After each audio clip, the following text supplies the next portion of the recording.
It's been a year since Jina Mahsa Amini died while she was in police custody in Iran. Her death sparked anti-government protests across the country about the lack of women's rights.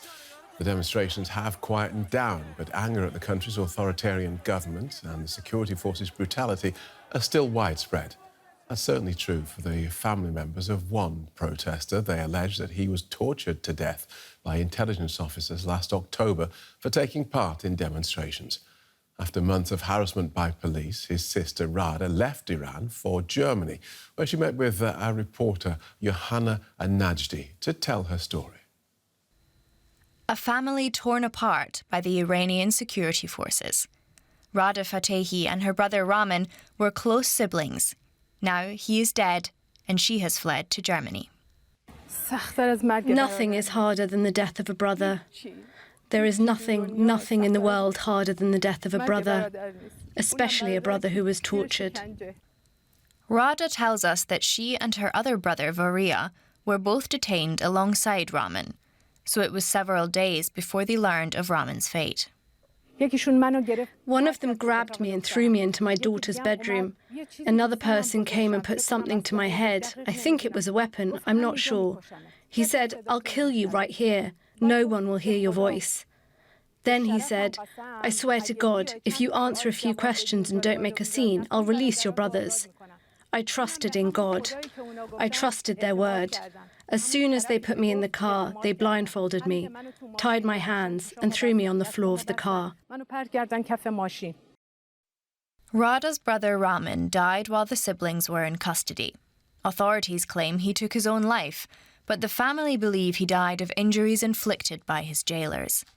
Rada had no idea her brother was dead until she was released. I saw my mother wearing a black scarf.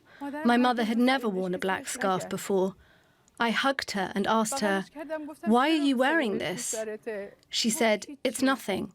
I asked again, "Why are you wearing a black scarf?" She said, "Ramin." My mother used to wait for Ramin in the mornings to come so that they could have breakfast together.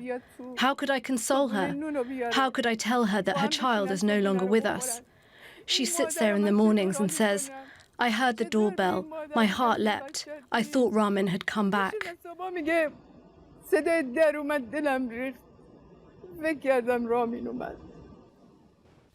9 months after her brother's death, security forces raided Rada's home. She decided to flee the country, taking with her nothing but the clothes on her back. She misses the family she left behind. My only wish is to go back to Iran. But for now, Rada believes it's too dangerous to return home.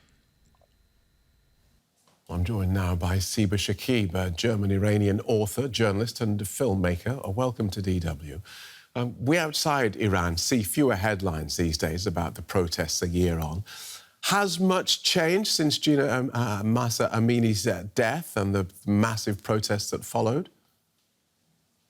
Good evening, Phil. I think everything has changed since last fall, since September, since Jina Amini's murder. People are not accepting anymore to be in a dear situation that they have been for 44 years. You say everything has changed, but the theocrats are still in charge. They are still brutally repressing people. So when you say everything has changed, it doesn't look like much has changed. I can imagine why outside Iran it might look as if not much has changed. But truth is, every day majority of people show in various ways, small and big, in the beginning of after Jina Mahsa Amini's murder, in big ways, and then in smaller ways. Every day people are showing that they are against this regime, against these murderers and criminals, and that they want to get rid of them.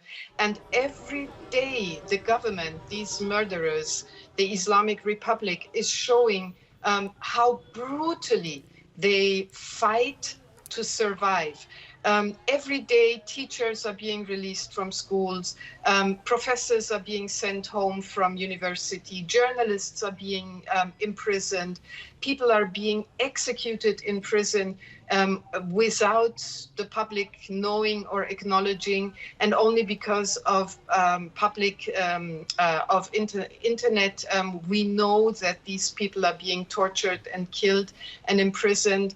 And every day people are showing their disobedience, be it with going on the street and singing, which is forbidden, especially for women, going on the street and not being covered, especially for women, or for men wearing shorts, which is also forbidden, and so forth.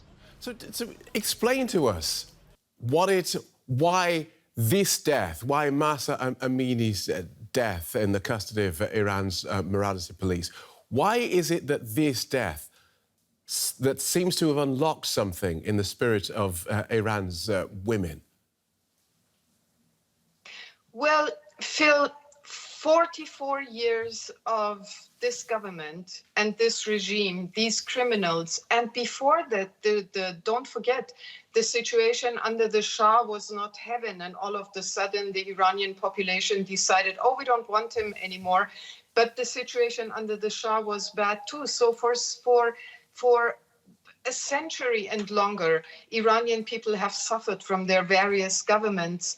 And sometimes in history, we see that one incident that is not the first time happening like that or similar to that sparks a big movement. And that was what happened when Jina Mahsa Amini was being killed. People had enough. This was it. They didn't want to take it anymore. Well, we thank you for joining us and outlining that so powerfully for us as Siba Shakib, German-Iranian author, journalist and filmmaker. Thank you. Thank you, Phil.